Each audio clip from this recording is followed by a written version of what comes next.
사도행전 17장 16절에서 34절까지의 말씀을 오늘은 살펴볼 것입니다.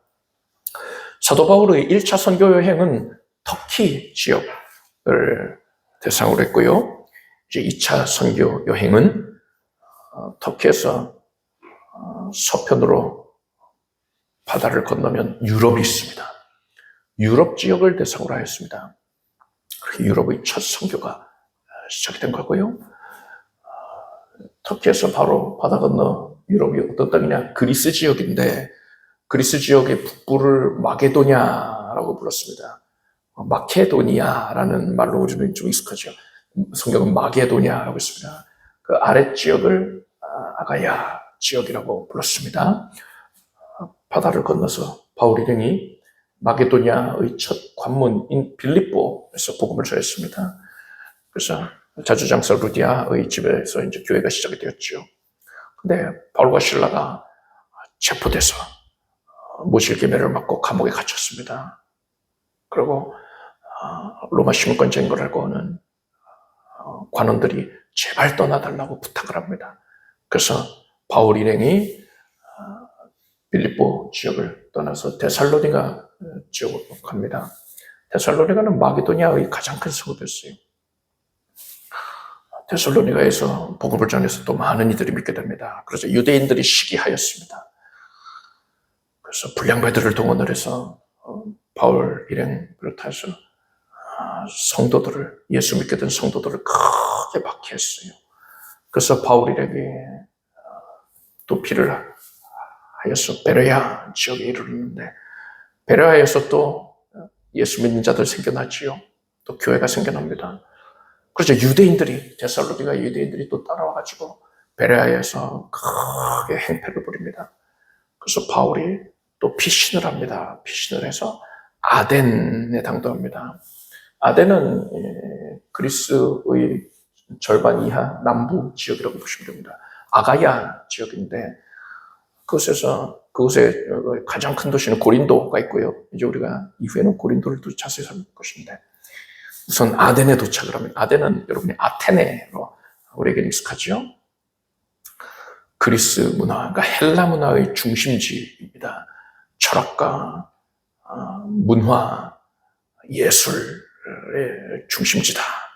그러한 도시에 바울 혼자 먼저 가게 된 것입니다. 워낙에 상황이 급박했나 봐요. 바울을 죽이려고 작정을 하고 달려들었기 때문에 다른 일행들보다 바울이 먼저 피신을 하였던 것입니다. 그래서 이제 아덴에서 바울이 복음을 전하는 그런 장면을 우리가 살펴볼 것입니다. 16절에서 34절까지를 함께 읽겠습니다.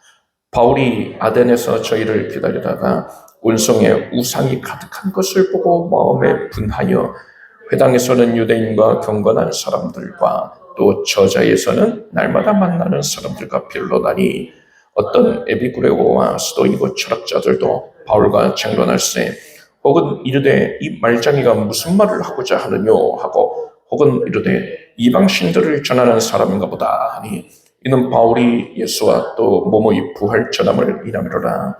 붙들어 가지고 아레오바고로 가며 말하기를 우리가 너희 말하는 이 새 교가 무엇인지 알 수 있겠느냐.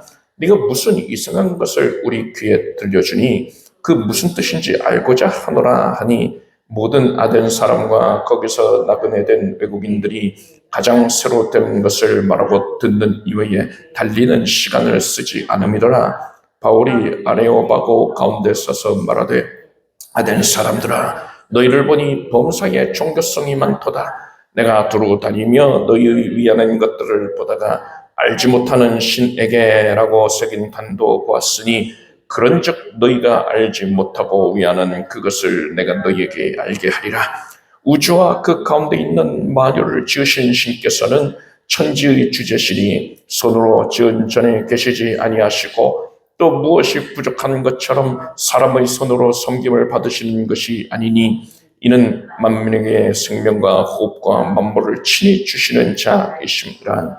인류의 모든 족속을 한 혈통으로 만드사 온 땅에 거하게 하시고 저희의 연대를 정하시며 거주의 경계를 하나셨으니 이는 사람으로 하나님을 혹 더듬어 찾아 발견케 하려 하심이로되 그는 우리 각 사람에게서 멀리 떠나 계시지 아니하도다. 우리가 그를 힘입어 살며 기동하며 있느니라.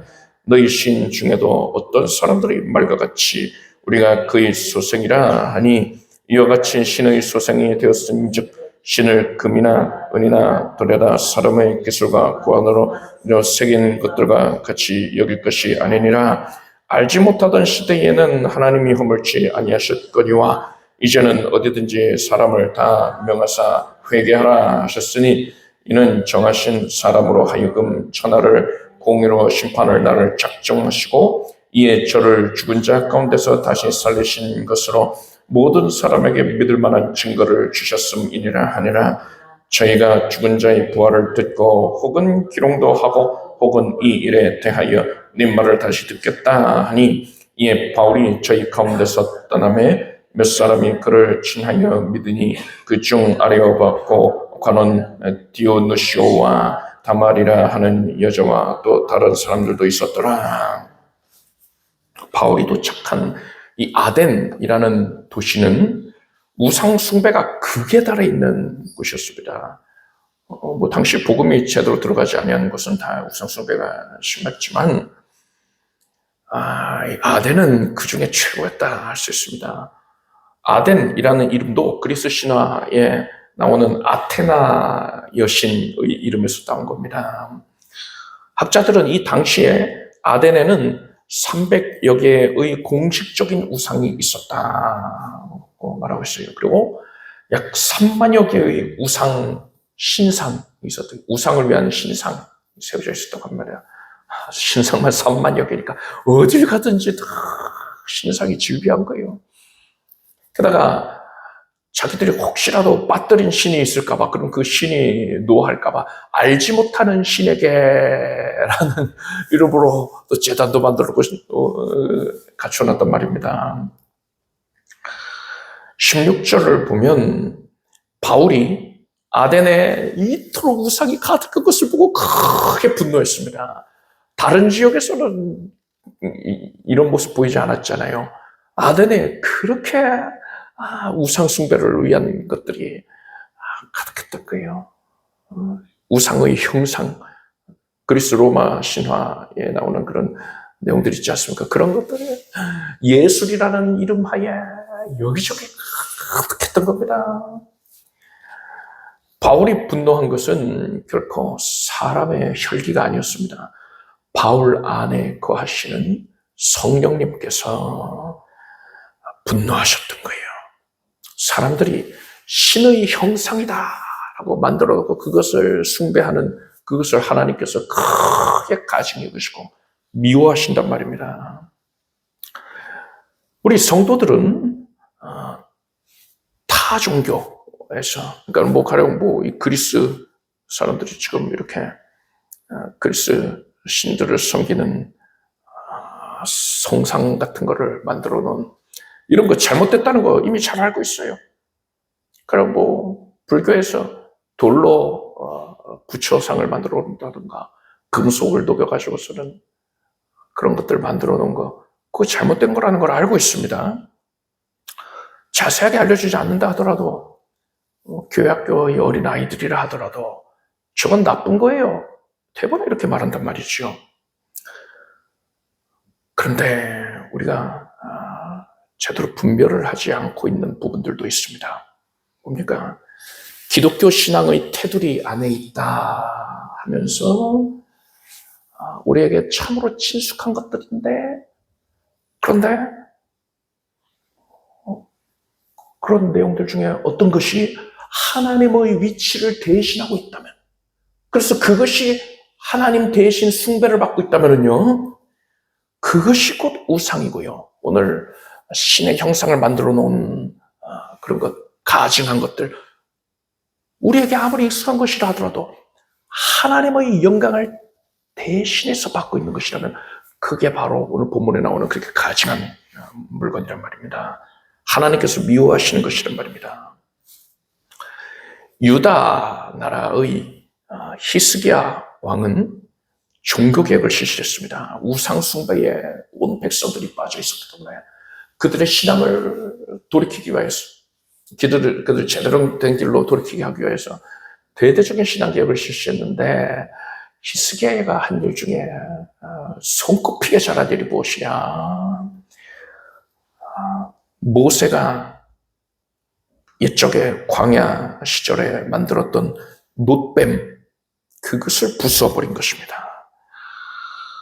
열왕기하 말씀 보니까 여러 산당을 제하며, 그러니까 히스기야가 이렇게 산당들을 없앴어요. 주상을 깨뜨리며 아세라 목상을 찍으며 모세가 만들었던 놋뱀을 이스라엘 자손이 이때까지 향하여 분향함으로 그것을 부수고 느후수단이라 일컬었더라 했습니다. 느후수단, 놋조각이다 하는 거예요. 당시에 사람들이 그것을 숭배하고 있었단 말입니다. 왜 숭배했을까요? 어떤 일이 있었느냐? 이스라엘 백성들이 광야 생활할 때에 하나님께 징계를 받게 됩니다. 불평하고 원망을 했거든요. 그래서 불뱀에 물려 죽게 되었습니다. 땅속에서 불뱀이 나와가지고서는 물어가지고 독 퍼져서 죽어가는 거예요. 근데 이 몸이 타들어가는 고통이었다고 합니다. 그래서 불뱀이라고 불렀어요. 이때 모세가 하나님께 간절히 구했습니다. 살려달라고 구했습니다. 그래서 하나님께서 방법을 내시는데 뭐냐? 놋으로 뱀을 만들어라. 그래서 그것을 장대 위에 달아놓고 그 놋뱀을 본 자는 누구든지 살게 될 것이다. 그러셨어요. 하나님께서 무슨 약을 만들어서 먹어라 이렇게 하신 게 아니고요. 뭐 놋조각을 잘게 가루를 내서 물에 타 마시면은 나을 거다 이런 게 아니고요. 그죠? 장대 위에 달려있는 놋뱀을 바라보기만 하면은 산다 이러셨어요. 사람들이 그 말 듣고 참 기가 찼을 겁니다. 아니 뭐 약초를 바르든가 해야 될 것인데 나 지금 죽어가는데 무슨 놋으로 만든 뱀을, 장대 위에 있는 뱀을 보며 산다고. 그래서는 사람들이 반신반의했을 거예요. 그런데 아픈 몸을 이끌고서는 그 장대가 서 있는 광장까지 나와서 눈을 들어서 바라본 자들은 다 살았어요. 독이 퍼져서 죽어가기 직전에도 눈을 들어서 그 놋뱀을 바라본 자는 다 살게 됐단 말입니다. 참 그렇게 이해하죠.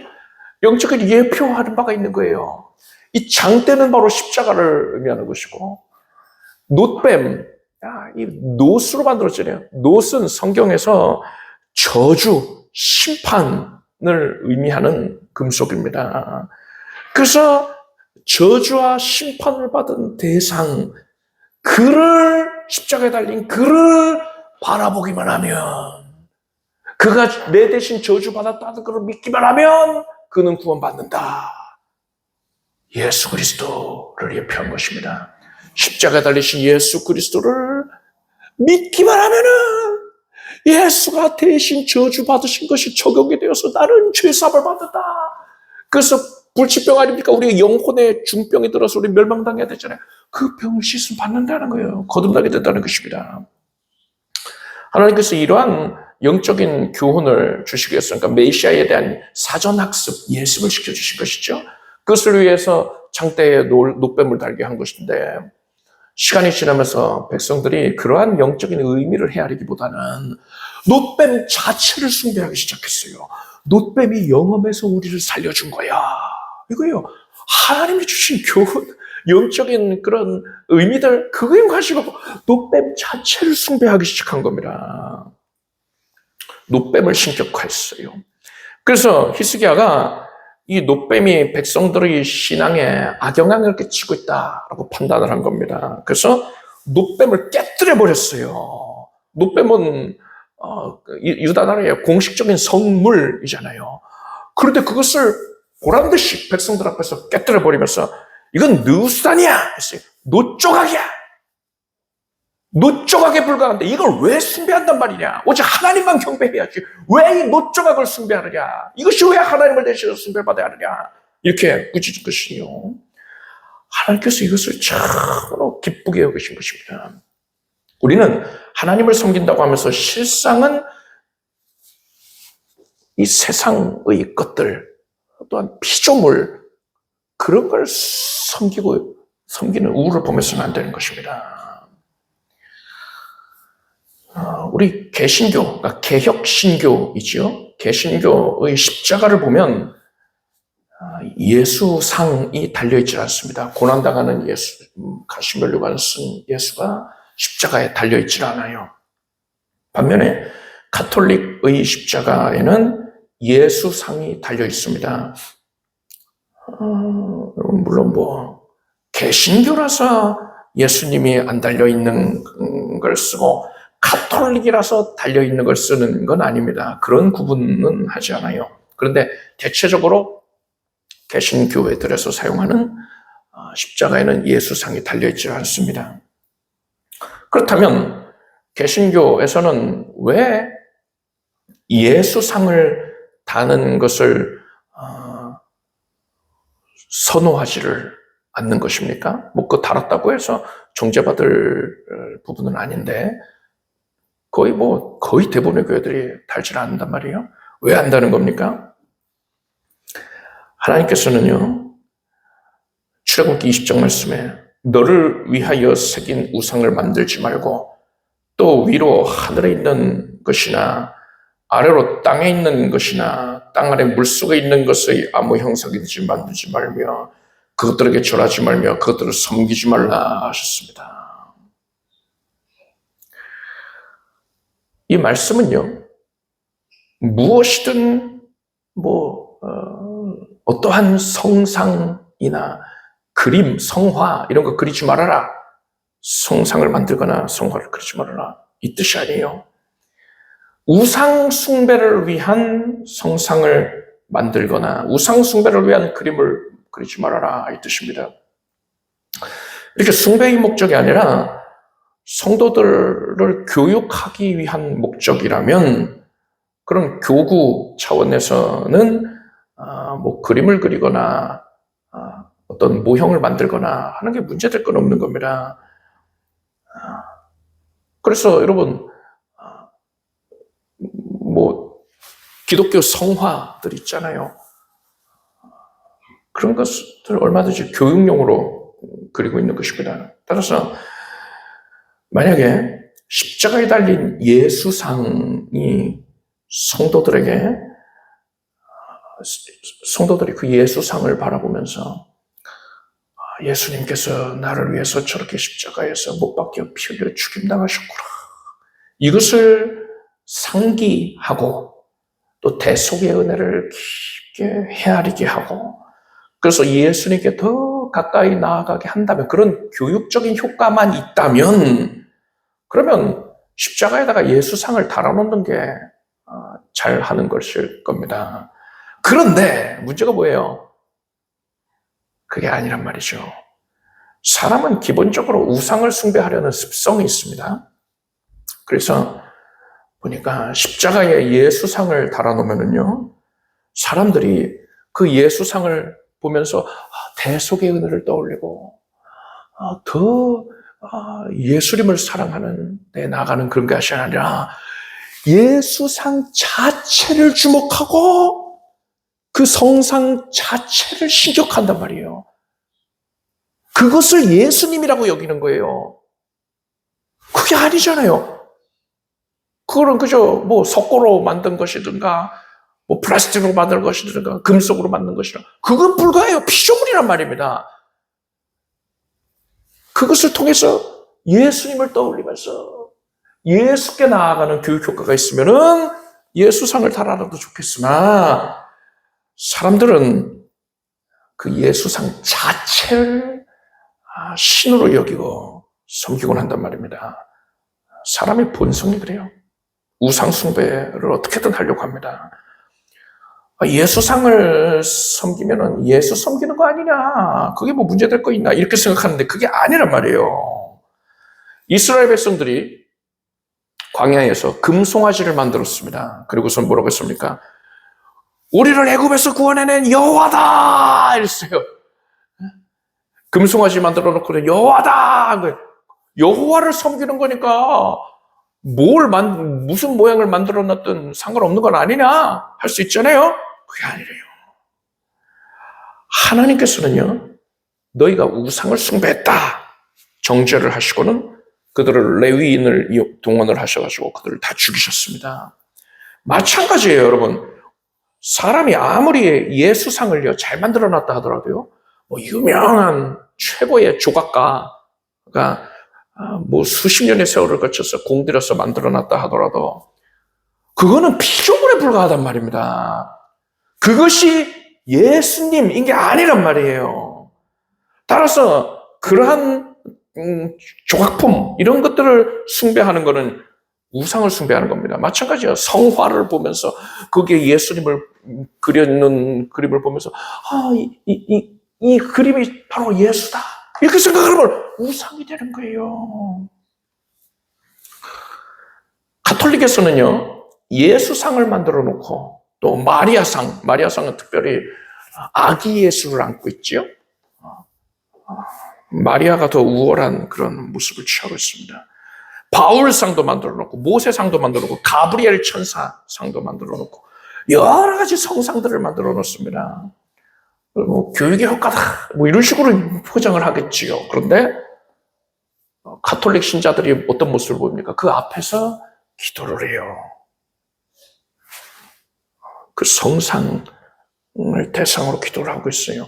아니야, 성상을 통해서 뭐 마음이 뭐 변화돼 가지고 교육 효과가 있어가지고 뭐 하나님을 향해서 기도하는 거야 이렇게 변명하겠지만 실제로 그 성상 자체를 우상 숭배자들이 뭐 불상 앞에서 아니면은 돌 쌓아놓고서 그 앞에서 비나이다 비나라 한 것처럼 성상 앞에서 성상을 향해서 기도한단 말이에요. 숭배한단 말입니다.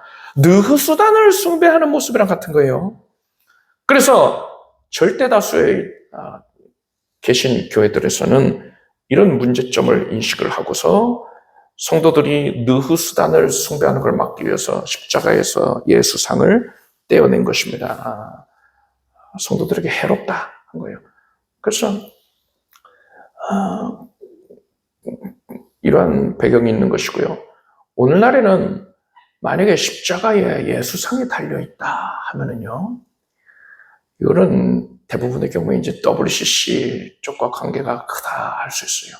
가톨릭의 영향을 많이 받았다 이렇게 볼 수 있는 게, 개신교 쪽에서는 십자가에서 예수상을 떼어내는 것이 당연하게 거의 일반적으로 적용이 되는 상황이다 보니까 만약에 예수상이 있다 하면은 가톨릭의 영향을 많이 받고 있는 그런 교파구나 이런 식으로 의심을 먼저 하는 것이 마땅한 그런 상황이 되었습니다.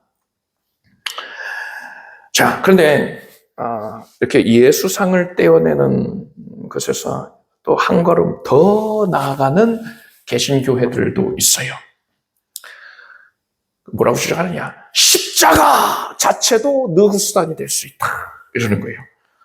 그래서 교회에서 십자가도 떼어내야 된다 이렇게 주장을 하는 겁니다. 예수상을 걸어놓으면 초신자의 경우에는 대부분 우상숭배에 빠지게 될 겁니다. 오래 다닌 성도들도 예수상을 숭배하는 마음을 가지게 될 가능성이 대단히 커요. 그렇지만 십자가만 있을 때에는요, 십자가 자체를 우상으로 섬기는 것은 초신자의 경우에도 매우 드물 것이다 라고 저는 생각합니다. 만약에 어떤 교회의 성도님들이 십자가를 볼 때에 십자가 자체를 신성시하고 오 영험한 십자가 하면서 십자가에 어떤 능력이 서려 있다 이렇게 여기고 있고, 십자가를 숭배를 하고 있다면요, 십자가를 향해서 기도를 하고 있다면요, 그 교회에서는 반드시 십자가를 떼어버려야 됩니다. 그런데 제 생각에는 만약에 그런 상황이 벌어지고 있다면은 그것은 그 교회의 설교자가 성도들의 신앙교육을 제대로 못한 것이다. 저는 이렇게 판단을 합니다. 평소에 성도님들이 십자가를 바라볼 때에 예수님이 달리신 십자가를 떠올리고 예수님의 대속의 은혜를 떠올리고 그것에 감사해서 예수님께 더 가까이 나아가는데 도움을 주고 있다면, 이끌어주고 있다면 애초에 뭐 십자가를 숭배하는 그런 문제는 빚어지지 않았을 겁니다. 저는 그래서 제 개인적으로는 십자가가 성도들의 신앙 교육에 대단히 유익하다라고 생각합니다. 그래서 대부분의 교회들이 당연하게도 교회당에 십자가를 걸어두고 있는 거예요. 또 교회 지붕 꼭대기에도 또 십자가를 세워놓는 것이고, 저는 우상 숭배로 변질될 거를 우려해가지고 교회에서 십자가를 떼버리는 이런 것, 그렇게 강력하게 막 주장하는 자들 더러 있거든요. 뭐 그런 분들이 뭐 이단은 아니지만은 그렇게 과격하게 주장하는 것은 빈대 잡으려고 초가삼간 다 태우는 것랑 같다, 이렇게 생각합니다. 평소에 신앙교육을 제대로 하면, 설교를 통하여서 성도님들의 신앙교육을 제대로 하면 얼마든지 실족하지 아니할 수 있는, 극복할 수 있는 문제인 것인데 그걸 오버하고 있는 거예요. 그러면서 더 과격하게 얘기를 하자면은 그들이 자기들의 주장에 동조하지를 아니하고 십자가를 걸어둔 교회, 이런 교회를 보고는 느수단을 섬기는 교회다, 이렇게 정죄하기도 한단 말이에요. 이렇게 비방하는 것은 절대 합당한 게 아닙니다. 그건 교회를 허무는 그런 모습이에요. 생각이 짧은 거죠. 다시 한번 강조를 하여서 정리해서 말씀을 드리자면, 우리가 섬길 분은 오직 예수 그리스도의 한 분 하나님밖에 없습니다. 하나님을 섬기는 것과 관련되어 있는 여러 가지 뭐 성물들이 있다 하더라도, 여러분 명심해야 될 것은 그것 자체가 하나님이 될 수는 없습니다. 그것 자체를 신성시하면 안 되는 거예요. 그것은 그 모든 것들은, 우리가 친숙하게 여기고 있는 모든 것들은요, 다 우리가 하나님께 나아가는 것을 도와주는 교육적인 역할을 하는 것뿐입니다. 따라서 여러분은 그러한 것 자체에 마음을 둘 것이 아니라 오직 여러분의 마음을 예수 그리스도께만 향하게 되기를 바랍니다. 예수님만을 섬기기를 바랍니다. 사도 바울이 다른 지역에서 뭐 빌립보나 데살로니가나 베레아나 이런 지역에서 전도를 할 때에는 바울이 회당에서 말하였다, 강론하였다, 이렇게 표현이 되어 있습니다. 누가가 기록하고 있잖아요. 사도행전을. 바울이 강론했다, 바울이 말하였다, 이런 식으로 표현하고 있어요. 그런데 17절을 보니까 아덴에서는 바울이 변론하였다 하고 있어요. 누가가 정확하게 기록을 한 겁니다. 변론? 논리적으로 변증해서 말하는 것 아닙니까? 그렇게 말을 했더니 바울이 평소랑 다르게 복음을 전한 거예요. 아테네에는 철학자들이 많고요. 막 당대의 유명한 학자들이 많습니다. 그러니까 오늘날 치면은 박사들이 모여가지고서는 막 회의를 하고 있는 그런 분위기예요. 그리고 유명한 학자들이 모여서 그들을 중심으로 해서 막 토론을 하고 있어요. 거기에 바울이 갔는데, 바울도 유명한 석학이지 않습니까? 아주 능력 있는 유대 쪽에서는 굉장히 역량 있는 촉망받는 학자였단 말입니다. 그러니까 바울도 이제 박사학위를 가지고 있는 그런 모양새죠. 바울이 내가 저 사람들한테는 하나님이 나한테 주신 이러이러한 여러 가지 지식들, 또 헬라 문화에 대한 이해, 그런 것들을 활용을 해서 접점을 마련해가지고 잘 전해봐야지 하면서 굉장히 공들여가지고서 논리적으로 말을 했던 거예요. 어떠한 그들을 설득시키려고 하는 목적으로, 이해를 시키려는 목적으로 변증을 했습니다. 그런데 결과가 어떻게 됐느냐? 다른 곳에서는, 뭐 빌립보나 데살로니가나 베레아나 그런 지역에서는 수많은 사람들이 예수를 믿게 됐는데, 그래서 교회가 세워졌잖아요. 바울이 가는 곳곳마다 교회가 지금 다 세워졌습니다. 제가 그 바울이 지나온 도시들을 언급을 하지 않았습니까? 거기서 곳곳에서 다 교회가 세워지고 성도들이 적극적으로 바울의 사역을 도왔단 말입니다. 그런데 바울이 이곳 아덴에서는 몇 사람밖에 건지지를 못했습니다. 다른 곳과 비교하면 처참하게 실패를 한 것이죠.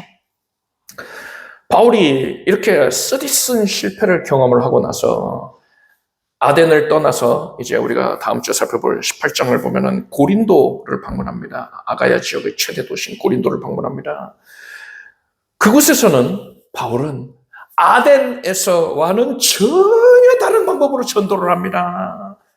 훗날에 바울이 고린도 교회에 보낸 편지의 내용을 보니까요, 고린도전서 2장의 말씀에 형제들아 내가 너희에게 나아가 하나님의 증거를 전할 때에 말과 지혜의 아름다운 것으로 아니하였나니 내가 너희 중에서 예수 그리스도와 그의 십자가에 못 박히신 것 외에는 아무것도 알지 아니하기로 작정하였습니다. 했습니다. 바울이 아덴에서 실패하고 나서 고린도로 가서는 절치부심을 했습니다. 그리고 이제부터 바울은 오직 예수 그리스도와 예수께서 십자가에 못 박히신 것만을 전했다고 했어요. 이것이 죄인이 구원받는 대속의 은혜인 것이고 이게 바로 복음입니다.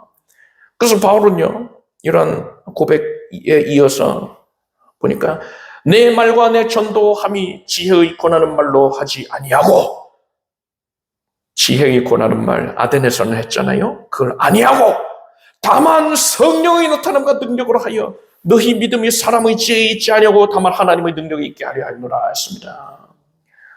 바울이 이제는 지혜의 말로 하지 않고 지식의 말로도 하지 않고 그저 생짜배기 복음만 전했는데 그것이 하나님의 능력이 나타나는 출처가 되었다는 것이에요. 성도님들 중에 전도를 할 때에 창조과학 얘기하는 것을 즐거워하는 분이 있었어요.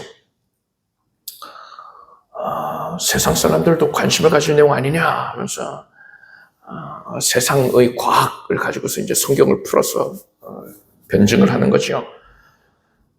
저는 과학 분야에 친숙하다면 친숙하다고 할 수 있기 때문에 창조과학에 대해서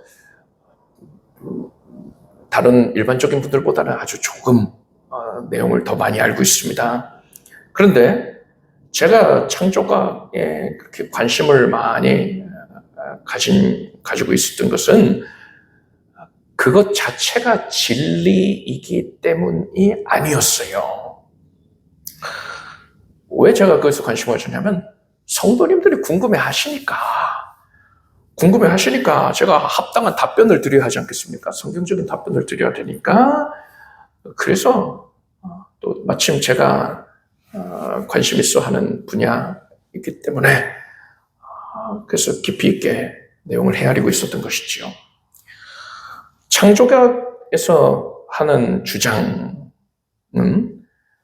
일부 극단적인 주장도 포함을 하는 경우가 있어요. 또 영적인 해석을 물질적인 해석으로 무리하게 적용을 하는 경우도 있습니다.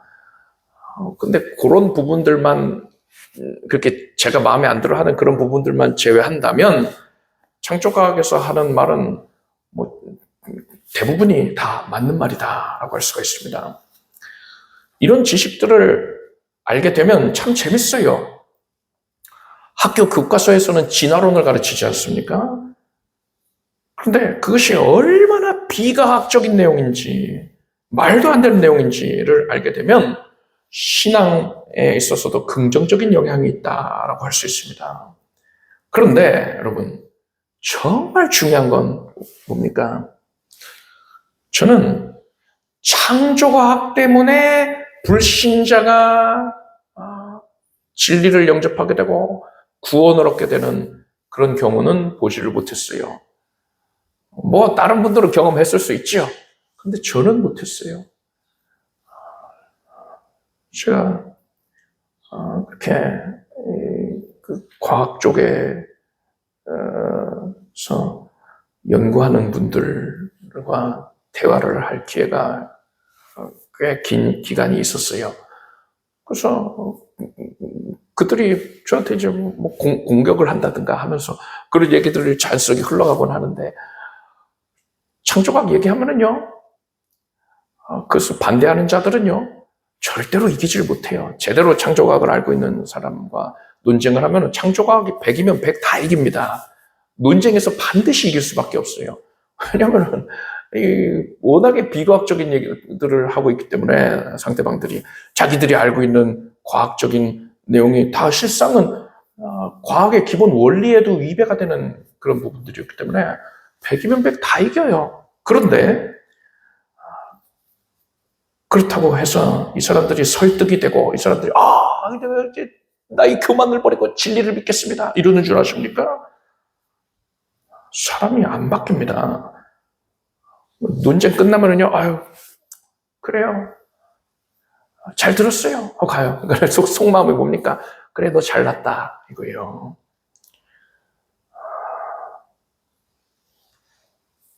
그렇게 논쟁에서 이기면 뭐 할 거예요? 바뀌는 게 없는데. 그런데요, 제가 예수님이 죄인들의 죄를 짊어지셔서 죽임당하시어서 당신의 죄를 씻어주셨습니다. 예수께서 당신을 구원하셨습니다. 믿으십시오. 이렇게 복음을 전했을 때에는 그 대화 중에 느껴집니다. 그 사람의 마음에 큰 울림이 있는 거예요. 영혼의 울림이 있는 거예요.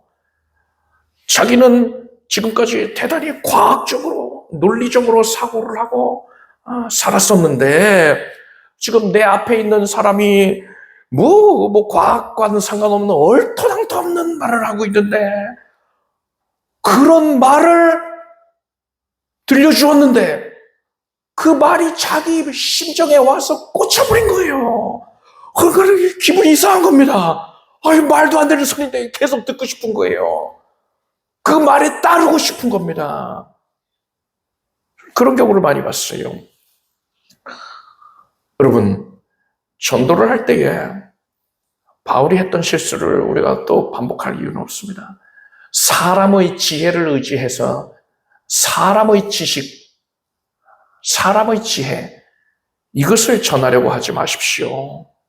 오직 예수 그리스도의 대속의 은혜만을 전하기를 바랍니다. 우리가 복음에 집중할 때에 하나님께서 기뻐하셔서 구원 얻는 능력을 나타내 주실 것입니다. 17장 30절을 보니까 알지 못하던 시대에는 하나님이 허물치 아니하셨거니와 이제는 어디든지 사람을 다 명하사 회개하라 하셨다 했어요. 이 말씀을 근거로 해서 어떤 사람들은 복음을 알지 못하던 시대에는 하나님께서 허물치 아니하셨다 하였으니 복음을 피치 못하게 듣지 못한 사람들, 그 사람들에 대해서는 하나님께서 심판하실 때에 구원 여부로 다른 기준을 적용하신다, 이렇게 주장하는 자들이 있습니다.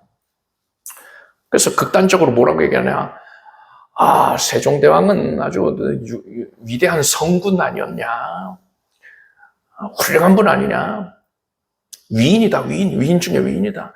또 이순신 장군이 우리나라, 우리 민족이죠, 민족을 구원해내지 않았느냐, 그렇게 큰 일을 했으니 다른 누구보다도 이 사람들은 구원을 받아야 될 것 아니냐, 이거 전제부터가 틀렸지만요, 그렇게 말하면서 이분들은 복음을 듣지 못할 시대에 살았으니까, 우리나라에 복음이 전해지지 않았을 시점이니까 하나님께서 이들에게는 다른 기준을 적용을 하셨을 것이다. 그래서 세종대왕도 이순신 장군도 천국에 들어갈 수 있는 거다, 기준이 다르니까, 이러는 거예요. 여러분, 하나님은 회전하는 그림자조차 없으시다가 있어요. 변함이 없으십니다. 어제나 오늘이나 영원토록 동일하신 분이십니다. 하나님께서 사람에게 내신 구원의 길은요, 유일합니다. 예수 그리스도입니다. 예수로 말미암아 죄 사함을 받은 자는 구원이에요. 예수를 영접하지 아니한 자는 지옥 심판을 받는 것입니다. 더 정확하게 말하자면요, 모든 사람들은 다 시뻘건 죄인이기 때문에 지옥 불구덩이에 떨어져서 영원토록 고통당하는 것이 마땅합니다. 그게 정상이에요. 그런데 웬만한 죄인인지 하나님께서 저와 여러분을 선택하셔서 세상을 열기 전부터 선택하셨다 했잖아요. 때가 이름에 성령을 주셔서 예수 믿게 하시고 그래서 구원 얻게 해주셨단 말입니다. 그래서 우리는 불 가운데에서 건진받아서 구원 얻은 백성으로 살다가 천국 가게 되는 거예요. 그런데 그러면 이순신 장군이나 세종대왕은 뭐냐? 뭐 사람이 생각할 때 훌륭한 일 했다고 구원받는 것도 아니지만은 복음을 듣지도 못했고 그래서 예수 안 믿었다면은요, 이 사람들이 예수 안 믿는 상황이라면은 지옥 불 가운데 던져지는 게 당연한 상태라는 것입니다. 그런데 그것을 반박을 하려고 어떻게든 세종대왕이랑 이순신 장군 구원받았다고 주장을 하려고 이들이 이 말씀, 방금 읽은 이 30절 말씀을 갖다가 주장한단 말이에요. 알지 못하던 시대에 하나님이 허물지 아니하셨다. 이거는요 무슨 뜻이냐면은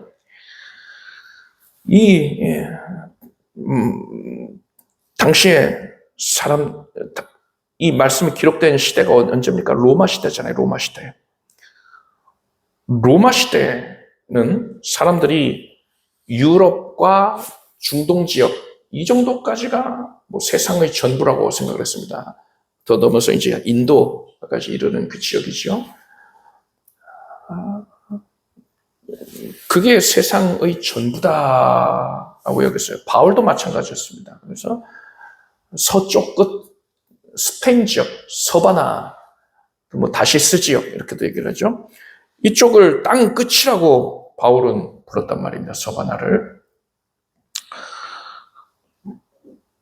그런 개념을 가지고서 이 말씀을 헤아리자면은 이 어떤 의미가 됩니까? 모든 민족에게 복음이 증거되면 그제서야 그때 이제 이 세상에 끝이 올 것인데 땅 끝까지 복음이 전해지고 그래서 온 세상이 심판을 받게 될 것인데 옛적에는 이렇게 선교가 왕성하게 일어나기 전까지는 로마 시대에 이게 바울이 선교하는 시점 이전 말입니다. 그때는 모든 민족에게 땅 끝까지 복음이 전해지지 않았잖아요. 그래서 하나님께서 세상을 심판 안 하셨단 말이에요. 그것이 이제 허물치 않으셨다라는 뜻입니다. 하나님께서 세상을 심판하는 걸 오래도록 참으셨다. 땅 끝까지 복음이 전해지기까지 참으셨다 뜻이에요. 그렇지만 지금 이 시점에 선교가 적극적으로 행해지고 있으니까 이제 곧 땅 끝까지 서바나까지도 복음이 전해지게 될 것이다. 그러면 세상의 끝이 오게 되는 것이다. 그러니 지금 회개하라. 이 말을 한 거예요, 바울이. 알지 못하던 시대에는 하나님이 허물지 아니하셨다. 이거는 복음이 왕성하게 증거되기 전까지는 하나님이 참으셨다. 그런데 이제는 어디든지 사람을 단명해서 회개하라 하셨다. 이거 뭡니까? 이제 땅 끝까지 복음이 전해지는 이게 임박했으니, 이제 심판이 임박했으니 이제는 믿어야 된다. 이렇게 경각심을 일깨우는 말씀인 겁니다. 그런데 이걸 이렇게 해석하는 것이 아니라 복음을 듣지 못하는 사람들에게는 다른 구원의 기준을 제시하셨다? 이렇게 말하면 틀린 거예요. 복음 들을 기회가 없었다고 해서 그것이 정상참작이 되어서 다른 기준이 적용되는 게 절대로 아님을 여러분 아시길 바랍니다. 이순신 장군이나 세종대왕이 아무리 훌륭한 위인이었다 하더라도 하나님 앞에서는 추악한 죄인에 불과합니다. 그들이 복음 듣지 못해서 예수 믿지 않았다면요 지옥에 갈 수밖에 없는 거예요. 여러분, 이런 사실이 부당하게 느껴집니까? 만약에 그렇게 생각하고 있다면요 그것은 하나님 왜 나만 구원했어요? 이렇게 하나님한테 따지는 거랑 같아요. 다 멸망당해야 되는데 나는 왜 구원했어요? 이렇게 따지는 거랑 같은 거예요. 바울은 이렇게 말합니다. 이 사람아, 네가 네 귀에 감히 하나님을 힐문하니요. 지음을 받은 물건이 지은 자에게 어찌 나를 이같이 만들었냐 말하게 되려 했습니다. 여러분, 우리가 구원받은 게 하나님의 각별한 은혜입니다. 왜 나만 구원했어야 할 수가 없는 거예요? 그저 감사하고 기뻐하며 하나님을 섬기는 것이 최선인 것이고요. 여러분, 뭐 이순신 장군 됐건 뭐 세종대왕 됐건 뭐 훌륭한 누가 됐건 간에 그들이 복음 듣지 못해서 멸망당했다면은, 심판받는다면은, 오늘날에는 그런 일이 다시 발생하지 않게 해야 되잖아요. 그래서 뭐 해야 되는 겁니까? 그래서 복음 전해야 되는 겁니다. 저 세종대왕은 왜 구원을 안 하셨어요? 이렇게 아니라 오늘날에 그런 안타까운 일이 있지 않도록 나는 복음을 전해야겠다. 이렇게 결단하는 여러분이 되길 바랍니다. 그래서 이렇게 여러분 올바른 구원관을 확실하게 가지고서 구원받은 은혜에 감사하며 사십시오. 그리고 복음을 전하는 데 열심히 내는 우리가 되길 바랍니다. 기도하겠습니다. 하나님, 진리를 깨닫게 해주셔서 감사드립니다. 오직 예수님만을 높이겠습니다. 예수 이외에 다른 어떠한 것들도 우리가 숭배하지 아니할 것이고 오직 하나님만을 주목하고 하나님만 높이게 하소서. 우리가 세상 지식과 지혜를 전할 것이 아니라 오직 복음만 전하게 하여 주시옵소서. 복음을 전하여 능력을 나타내게 하소서. 복음을 듣지 못하여 구원 못 받는 자들을 안타까이 여기고 그들을 위하여서 우리가 달려가 복음을 전하게 하여 주시옵소서. 예수님의 이름으로 기도드립니다. 아멘.